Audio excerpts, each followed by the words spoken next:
Hello everyone. तो आज हम बात करने वाले हैं कि किसी भी एग्ज़ाम को लॉ ऑफ अट्रैक्शन की हेल्प से कैसे क्लियर करें।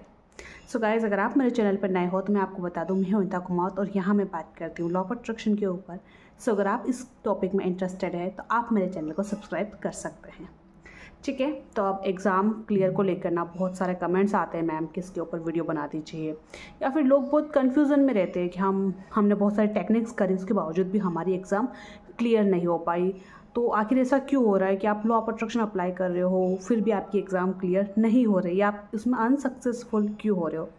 सबसे फर्स्ट तो स्टूडेंट्स ना अपनी विश से बहुत ज़्यादा अटैच होते हैं, क्योंकि उनके ऊपर इतना फैमिली प्रेशर होता है, रिलेटिव्स का प्रेशर होता है, तो उनके मन में हमेशा यही चलता रहता है कि क्या होगा अगर मेरी एग्ज़ाम क्लियर नहीं हुई तो मैं पेरेंट्स को क्या बोलूँगा कि मैंने पूरा साल बर्बाद कर दिया, पूरे साल भर मेरे पेरेंट्स ने मेरी फ़ीस भरी, उसके बावजूद भी मेरी एग्ज़ाम क्लियर नहीं हुई।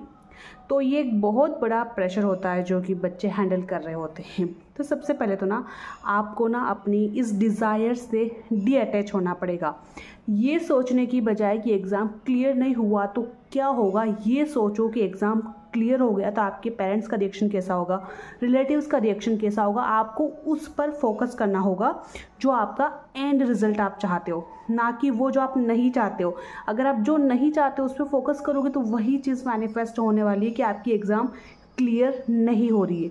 ये एक बहुत बड़ा डिफरेंस है जिसको समझना बहुत ज़्यादा ज़रूरी है। ठीक है, तो अब आपको उस एंड रिजल्ट पे फोकस करना है जो आपको चाहिए। बीच बीच में आपको नेगेटिव थॉट्स भी आए तो उनको ग्रैटिट्यूड से चेंज करने की कोशिश करना और अपना पूरा फोकस सिर्फ जो आपको चाहिए उसी पर रखो। इस चीज़ को समझना बहुत ज़रूरी है। अब सेकेंड चीज़ जो लोग करते हैं कि कुछ लोग ना एग्ज़ाम क्लियर करना चाहते हैं तो उनका डाउट है कि क्या मैं डायरेक्ट अफर्मेशन यूज़ करके कोई भी एग्ज़ाम क्लियर कर सकता हूँ। लॉ ऑफ अट्रैक्शन से तो हम कुछ भी हासिल कर सकते हैं, तो मुझे पढ़ने की क्या ज़रूरत है। देखो, अगर तुमने पढ़ाई नहीं करी और तुम डेली अफर्मेशंस बोल रहे हो कि मैं एग्ज़ाम क्लियर कर चुकी हूँ, मेरा एक सिलेक्शन हो गया है, तो आपका जो इनर सोल है ना, आपका सबकॉन्शियस माइंड आपसे सवाल करने लग जाएगा कि तूने पढ़ाई तो करी ही नहीं, तो फिर तेरा सिलेक्शन कैसा हो गया है। और जब आपका माइंड आपसे सवाल करेगा कि कैसे हो गया, क्यों हो गया, तो फिर वो चीज़ नहीं होने वाली है। इसलिए पढ़ाई करना तो बहुत ज़रूरी है, एक्शन लेना बहुत ज़रूरी है। बाकी सब आप यूनिवर्स पे छोड़ दीजिए, सरेंडर कर दीजिए। आपका काम इतना है कि आपको अच्छे से पढ़ाई करनी है, पूरी मेहनत करनी है, एग्ज़ाम देना है। अब उसका रिजल्ट क्या आएगा, कैसे आएगा, वो आप भगवान के ऊपर सरेंडर कर दीजिए। आप भगवान को बोल दीजिए कि मैंने मेरा बेस्ट दे दिया है, अब आगे का काम आपका है। आपको छोड़ देना है। जब तक आप उसको अटैच करके रहोगे, पकड़ के रखोगे, तब तक वो काम नहीं होने वाला है। आपने कोई सी भी सक्सेस स्टोरी देखी होगी एग्ज़ाम की या कहीं पे भी, जब तक लोग उस चीज़ को लेट गो नहीं करेंगे, उससे फ्री नहीं होंगे, उससे डी अटैच नहीं होंगे, तब तक उनकी कोई सी भी डिज़ायर कभी पूरी नहीं होती है। तो आपको जम के मेहनत करना है, अच्छे से मेहनत करना है, पढ़ाई करना है, एग्ज़ाम देना है और उसके बाद एकदम रिलैक्स हो जाना है, फ्री हो जाना है कि मैंने मेरा बेस्ट दे दिया है, मैंने मेरा 100% दे दिया। अब तुम्हारा काम है, यूनिवर्स, अब भगवान तुम्हारा काम है कि ये एग्ज़ाम क्लियर होना चाहिए। और आपके अंदर ना ऐसी फीलिंग होनी चाहिए कि अगर हुआ तो भी अच्छा है, नहीं हुआ तो भगवान मेरे लिए कुछ बहुत बेहतरीन चाहता है, इसलिए नहीं हुआ, मुझे और कुछ बहुत बेस्ट मिलने वाला है। ये दो तरह की सोच आपके अंदर होनी चाहिए, तब आपका एग्ज़ाम बड़ी आसानी से क्लियर हो जाएगा कि हुआ तब भी मैं बहुत खुश हूँ, नहीं हुआ तब भी मैं बहुत खुश हूँ, क्योंकि हो सकता है भगवान ने मेरे लिए इससे भी बेस्ट से बेस्ट चीज़ लिखी है और मेरे साथ वो होने वाली है। तो एग्ज़ाम के लिए आपको अच्छे से पढ़ाई करना है। एंड अब यहाँ पे कुछ लोगों को ऐसा कहना है कि हमारा ना मन नहीं लगता है पढ़ाई में, हमें क्लियर भी करना है बट मन नहीं लगता है। तो देखो, पढ़ाई तो करनी पड़ेगी, तो आपको उस चीज़ से प्यार होना चाहिए। जिस चीज़ को आप प्यार से करोगे वो चीज़ आप अच्छे से कर सकते हो। ज़्यादा प्रेशर में आकर हम चीज़ों को अच्छे से नहीं कर पाते हैं।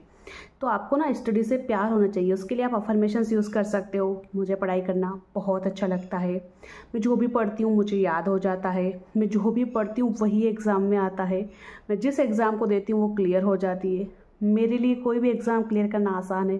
इस तरह की अफर्मेशंस आप अपने सबकॉन्शियस माइंड में फिट कर सकते हो और ये आपके लिए मैजिक की तरह काम करेगी।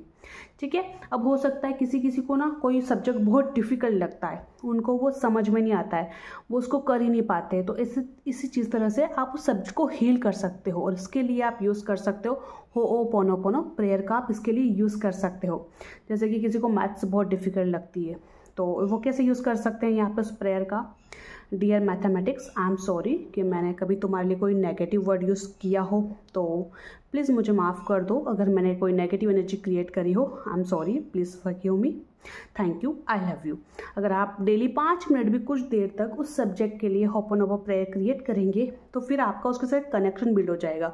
अब आप उस सब्जेक्ट को अच्छे से समझ में आप पाएंगे और उस सब्जेक्ट के साथ आप एक अलग सा ही कनेक्शन फील करोगे कि यार ये तो मेरे लिए काफ़ी बहुत ईजी बन गया। तो ये जो प्रेयर है ना, ये रिश्ते किसी भी चीज़ को हील कर सकती है। आपकी लाइफ की कोई भी प्रॉब्लम हो, आप इस प्रेयर का यूज़ करके उस चीज़ को हील कर सकते हो। ठीक है, अब आपने पढ़ाई भी करी है, मेहनत भी करी है, अब आप यहाँ पे लॉ ऑफ अट्रैक्शन की कोई सी भी टेक्निक अप्लाई कीजिए जो आपको अच्छी लगे। 369 स्क्रिप्टिंग कीजिए, विजुअलाइजेशन कीजिए, सुबह उठ के मेडिटेशन कीजिए, डेली अफर्मेशंस लिखिए कि थैंक यू यूनिवर्स, मैं ये एग्ज़ाम क्लियर कर चुका हूँ, थैंक यू यूनिवर्स, मेरा फाइनल रिजल्ट ये है, मुझे इतना स्कोर्स मिला है। और कोशिश कीजिएगा कि आपका वो सेंटेंस प्रेजेंट में रहे कि जैसे वो चीज़ ऑलरेडी हो चुकी है। ये आपको डेली करना है, बट अटैचमेंट नहीं होनी चाहिए कि यार होना ही चाहिए, होगा कि नहीं होगा, होना ही चाहिए नहीं तो क्या होगा। आपके मन में ऐसा होना चाहिए हुआ तो भी बेस्ट है, नहीं होगा तो और बहुत कुछ बेस्ट होने वाला है। ठीक है, एंड यूनिवर्स जो करेंगे मेरे फेवर में करेंगे और मेरे लिए बेस्ट करेंगे। इस फीलिंग के साथ आपको उसको अप्लाई करना है बिना अटैच हुए। आपको पॉजिटिव रहना है, जितना आपका माइंडसेट पॉजिटिव होगा उतने अच्छे से आप पढ़ाई भी कर पाएंगे और उतने ही पॉजिटिव आपको रिजल्ट मिलेंगे। तो पढ़ाई बहुत अच्छे से करना है, जम के पढ़ाई करना है, साथ में आपको जो भी टेक्निक अच्छी लगती हो उस टेक्निक को यूज़ कीजिए, बस उसके साथ अटैच मत होइए। जितना कम आप अटैच रहेंगे उतने बेटर आपको रिजल्ट मिलेंगे। जब लास्ट में आपका एग्ज़ाम वगैरह सब कुछ हो जाए तो बस भगवान पे छोड़ दो, यूनिवर्स को सरेंडर कर दो, भगवान को, जिसको भी आप मानते हो कि मैंने मेरा बेस्ट दिया है, अब सब कुछ तुम्हारे हाथों में, मैंने सब कुछ तुम्हारे ऊपर छोड़ दिया है, अब मुझे कोई टेंशन कोई फिक्र नहीं है, तुम जो करोगे मेरे लिए बेस्ट करोगे और जो भी होगा वो मेरे फेवर में होगा, इतना मैं जानता हूँ। ठीक है, तो आपको ये करना है, एक बार ट्राई कीजिए। जो आपको लॉ ऑफ अट्रैक्शन की टेक्निक्स अप्लाई करने के बावजूद भी सक्सेस नहीं मिली, आपको रिज़ल्ट नहीं मिला, एक बार इस तरीके से ट्राई करो, आई होप आपको रिज़ल्ट मिल जाएगा। सो गाइज़, आप अपने किसी भी गोल के ऊपर अगर काम करना चाहते हो, एग्ज़ाम मैनिफेस्ट करना चाहते हो, लव को मैनिफेस्ट करना चाहते हो, मनी, हेल्थ, जॉब, जो भी मैनिफेस्ट करना चाहते हो, लॉ ऑफ अट्रैक्शन की कोचिंग चाहते हो, तो मेरी 1-to-1 पर्सनल कोचिंग अवेलेबल है और डिस्क्रिप्शन बॉक्स में मेरा नंबर दिया हुआ है, तो आप मुझे कॉन्टेक्ट कर सकते हैं। Thank you so much for watching.